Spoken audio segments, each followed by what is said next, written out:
Yesterday night, when I was doing a story of Thomas Partey live onto this channel, I went ahead to obviously find up a story or a question coming in through from my brother, from another mother, that is it, Ivan Kish, and he was asking on whether Arsenal are interested in Alexander Isak. I came up and told him, please, I'm gonna really do what we call the dual agency to come in through and obviously bring you some story about that. I promise that it's gonna be the first upload on this channel today, and obviously I had to obviously go ahead and really look out for these stories linking Alexander Isak to the club of Arsenal. So here I come with a story coming in from The Guardian that Alexander Isak is a primary target of Arsenal, plus the man himself who goes by the names of Olise, who plays for Crystal Palace. Good morning. This is Rokani David, and this is the Rokani Media Football. This is the Football News Show. It's the 25th of April, 2024, and hope you guys are really having fun wherever you are. Here we come to obviously bring you the latest news and information as far as everything is really concerned, and we're here to bring you what you people need to know about these stories.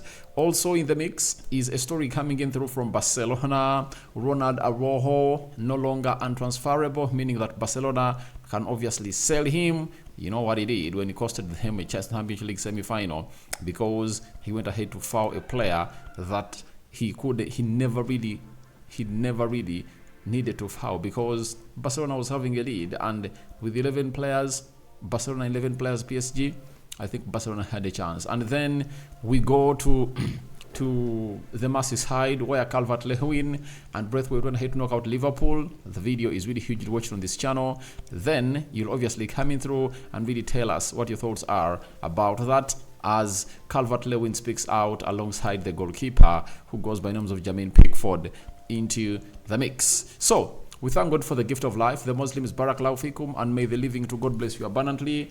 Today is really a Thursday, and Man City is playing Brighton. I know very many Arsenal people are really looking onto that, and they might see a shocker like what Liverpool went ahead to face last night. Not so?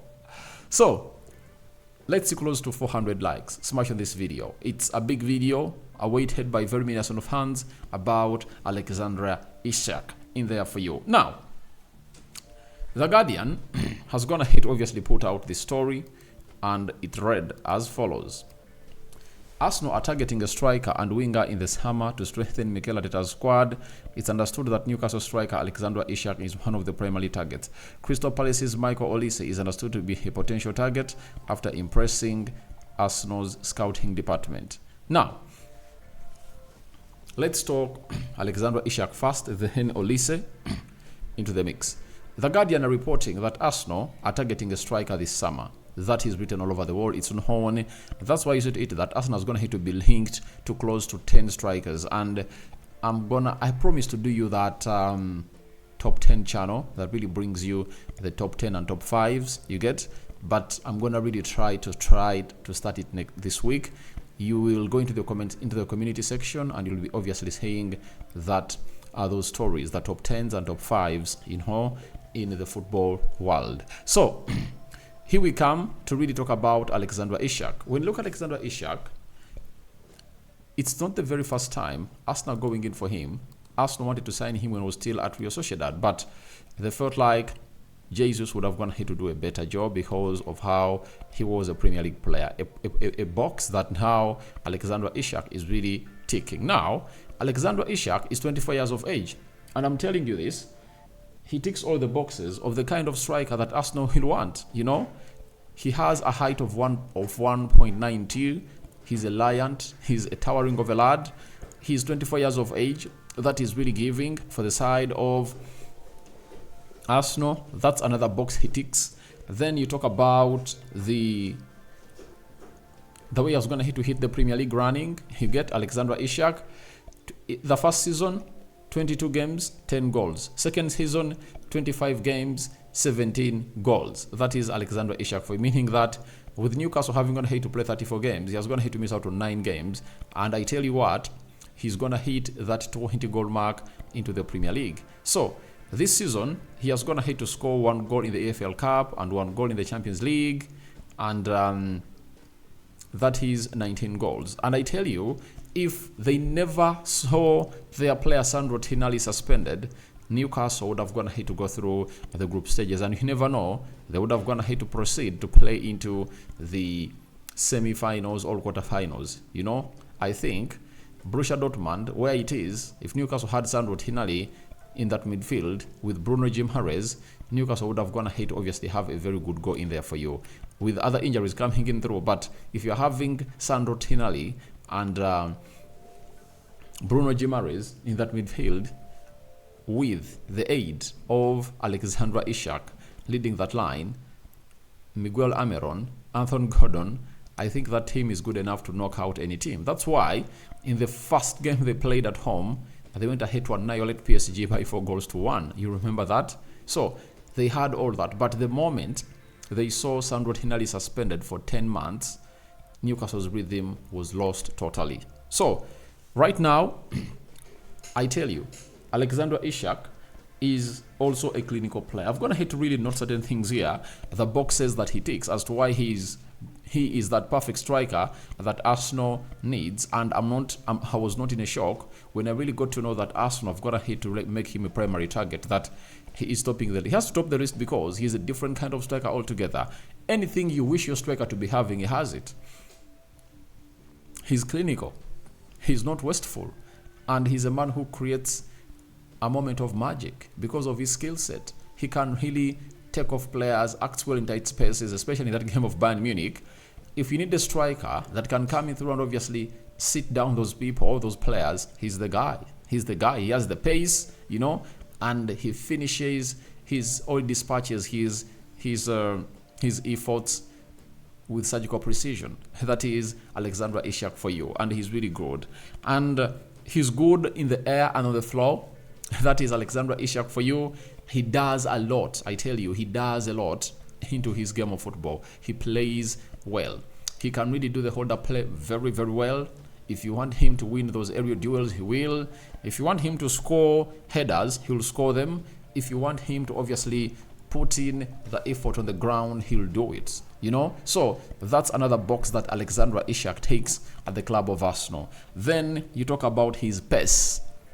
He's a pace merchant. He runs, you know, and he not only runs without the ball, but even when he's having the ball, he dribbles fastly, and the opponents can really get to know that, all right, this is a guy that does the needful, obviously take it to the next level. Now, pressing. He's a pressing monster. He presses. That is it. He presses very well, and he puts in a very good shift. And so that's why Arsenal are really gonna hit to. That's why Arsenal are really monitoring him, and you give Arsenal a benefit of doubt to obviously get this deal done and dusted. All they need to do is for Alexander Isak to really feel like he wants to go ahead and really play for Arsenal. That is it. If they really have that, if Arsenal achieve that, then Newcastle will have nothing to do. Though during the January transfer window, they stopped Kylian Trippier from crossing from Newcastle to Bayern Munich. You remember that very well.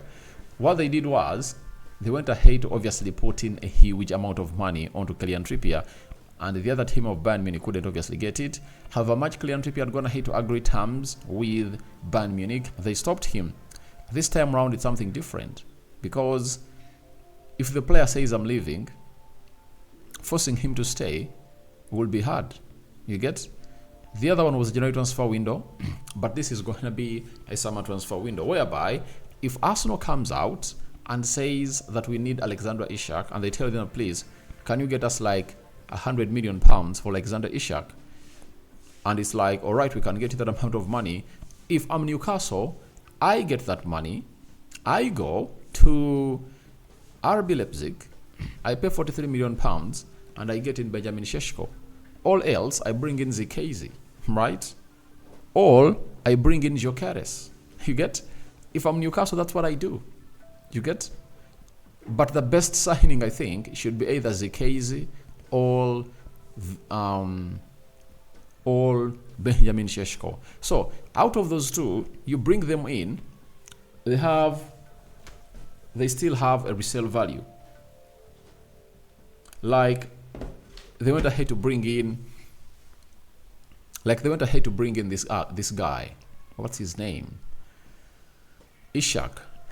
Isak came in at Newcastle 2 years ago when he was 22. 2 seasons in, Arsenal is interested in him. You get? And Arsenal is willing to break the bank to obviously sign this player. That means if you get in a player with a good resale value like Benjamin Sesko, who is like 21, you know what it means?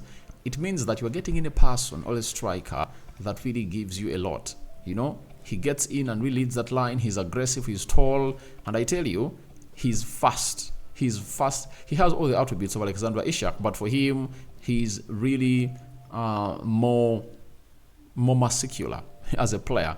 So that's why I think if I'm Newcastle, I take that money. Because Newcastle is really having what we call a financial crisis. If you get in like £80 million to £100 million for Alexander Isak, scoop off 43 or 42, get in Benjamin Sesko, and you can use that amount of money to reinforce other positions, you know, with Bruno Guimaraes also being wanted by other teams, Arsenal, Man City, Man United, and very many other teams. All you have to do is simple. You can also sell him because you're having a Sandro Tonali, and you look at Amadou Onana of Everton. Get him in that midfield to partner Sandro Tonali, and for Guimaraes, I know he can go for like £80 million plus, because if Caicedo can go for 116, why not call in for £100 million plus for Bruno Guimaraes if at all there is huge competition from teams like Arsenal, Man United, and Man City? You understand?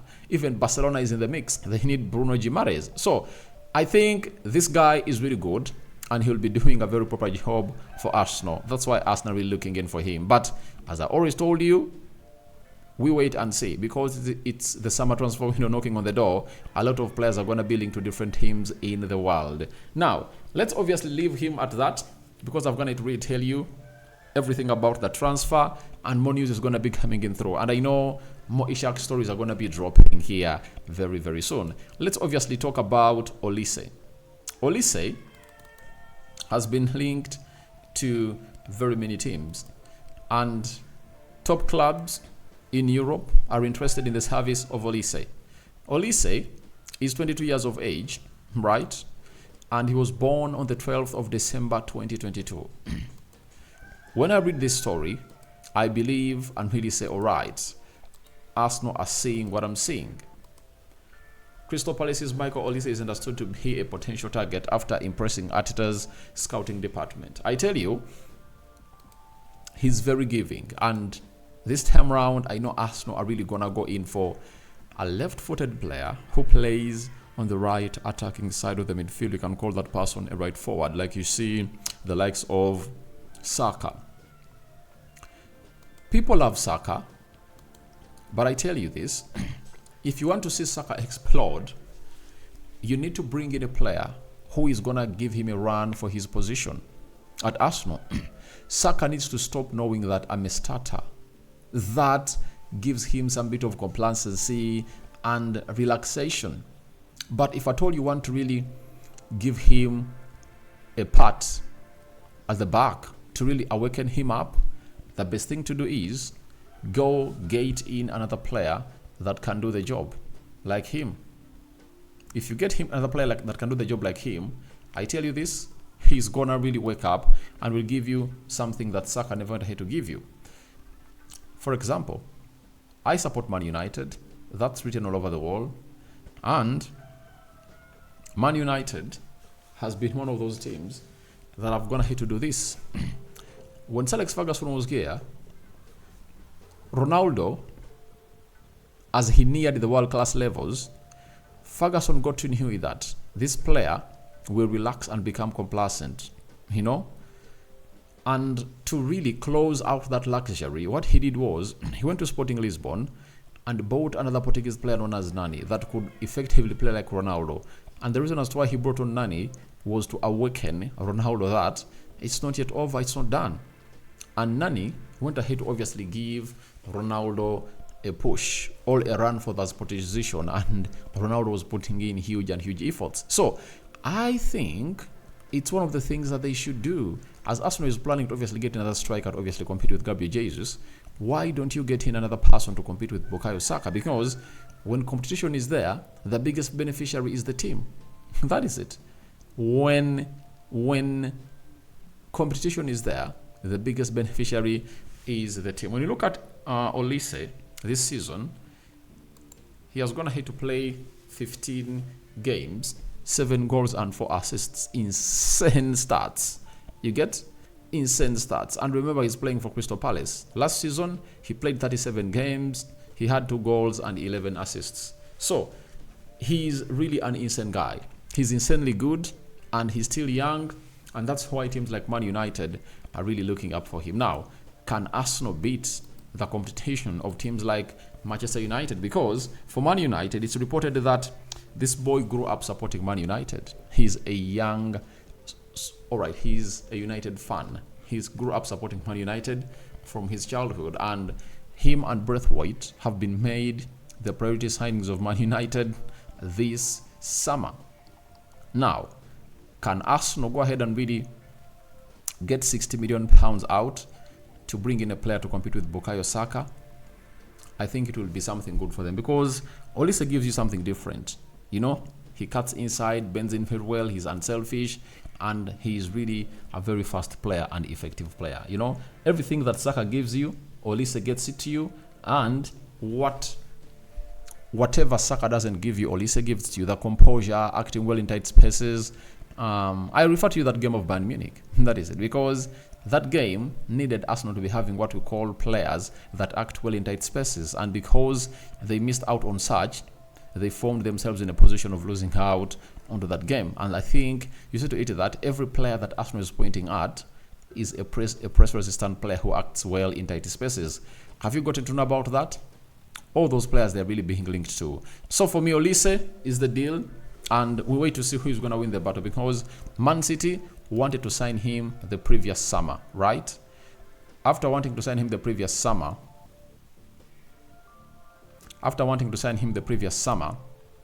obviously they went ahead to lose out onto him, because Crystal Palace said, no, we are not going to let you go. So the player never striked, and they promised him that next season we are going to sell you.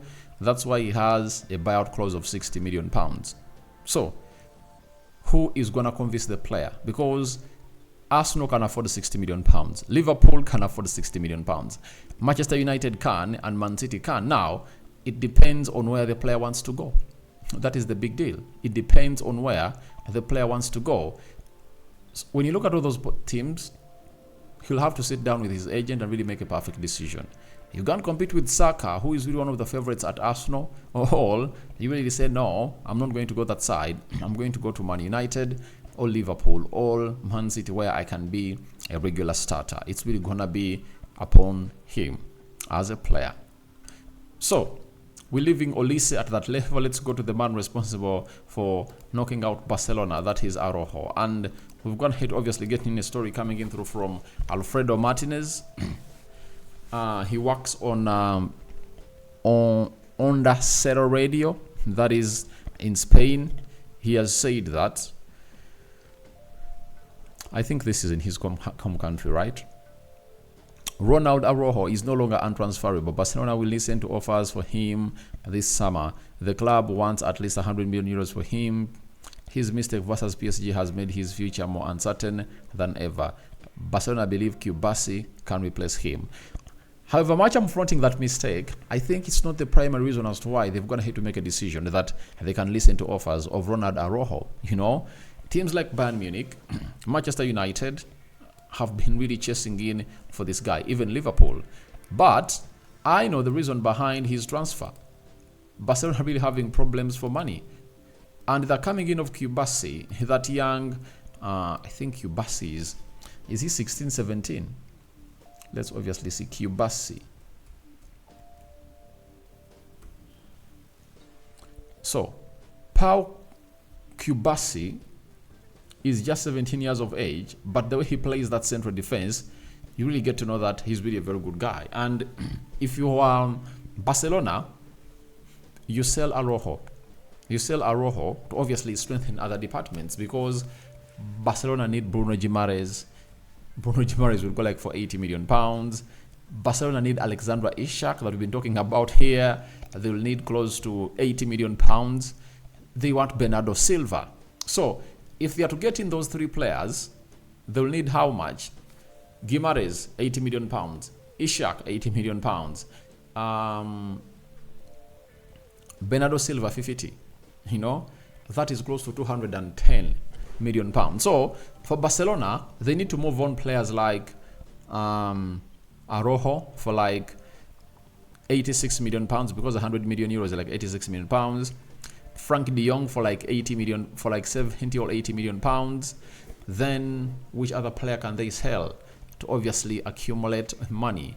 I think they can move on Lewandowski to the side of Saudi Arabia and get him more money, and Rafinha. You get, if they sell those players and they get in Bruno Guimaraes, that will be a very good strengthening in the midfield, the central midfield. Even Bernardo Silva. Imagine a midfield of Bernardo, Bruno Guimaraes and Ilkay Gundogan, right?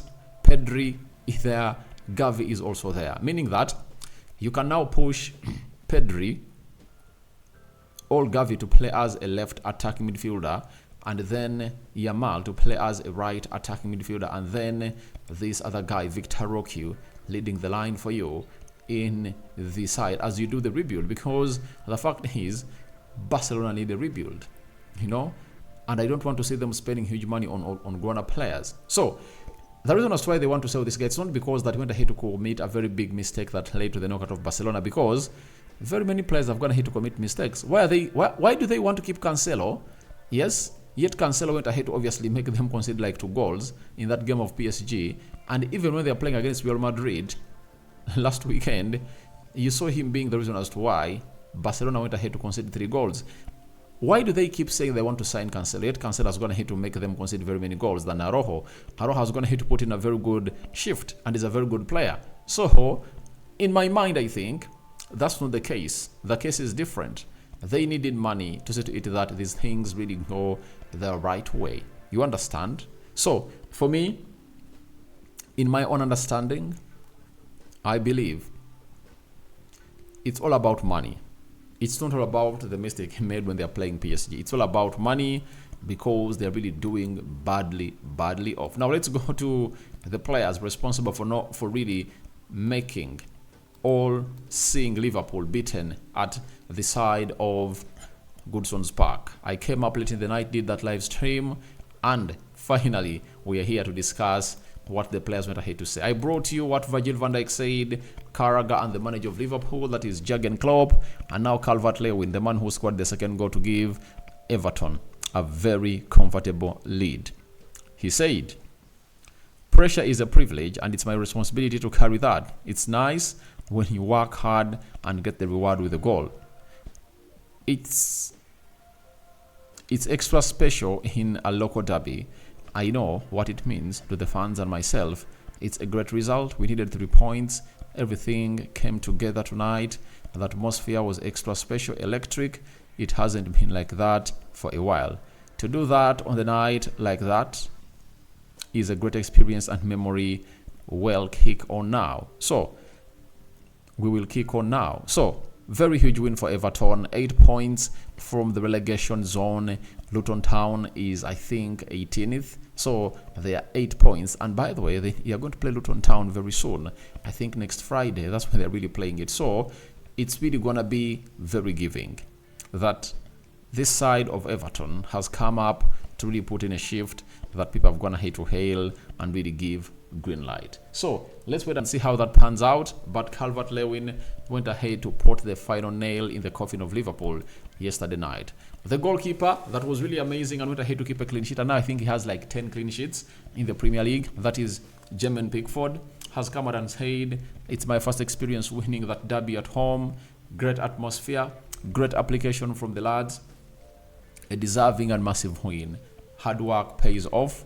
You have to put the hard yards in. Dominate Calvert-Lewin is grafting up there by himself, and he gets the rewards with a goal. A clean sheet, a great team effort. The most exciting bit of a goalkeeper is to keep a clean sheet. And after him keeping a clean sheet, he's really excited. He's very, very excited. And I tell you what, he's really doing a lot. So they went ahead to obviously win, and Liverpool now has a very huge hill to climb. It's no longer a molehill, it's now a mountain, because they've gone ahead to drop 3 points, and Arsenal is now 3 points ahead of them, and they are playing West Ham over the weekend. That is on Saturday. So we wait and see whether Liverpool obviously cope up. But today, Man City is playing Everton, is playing Brighton. Big game. We are gonna be here to bring you the match day live and then the match reaction of how that game of football is really going to go down. So your reactions to Isak, primary Arsenal targets, are welcome in the comment section below. What do you make about Olise in there for you? And the man himself, Araujo, up for sale. Do you think they should sell him as Barcelona? And your thoughts on Calvert-Lewin's goal and Jermaine Pickford keeping a clean sheet. Does that make him the first choice goalkeeper for the England national team? Good afternoon. By the time of recording, by the starting of this recording, it was a good morning. By the end, it has been a good afternoon. So guys, thank you very much for watching through. Rokani David is my name. Obviously 400 likes on this video, and don't forget to subscribe, because we want to hit 21,000 subscribers before the end of this week. I know we can hit these numbers.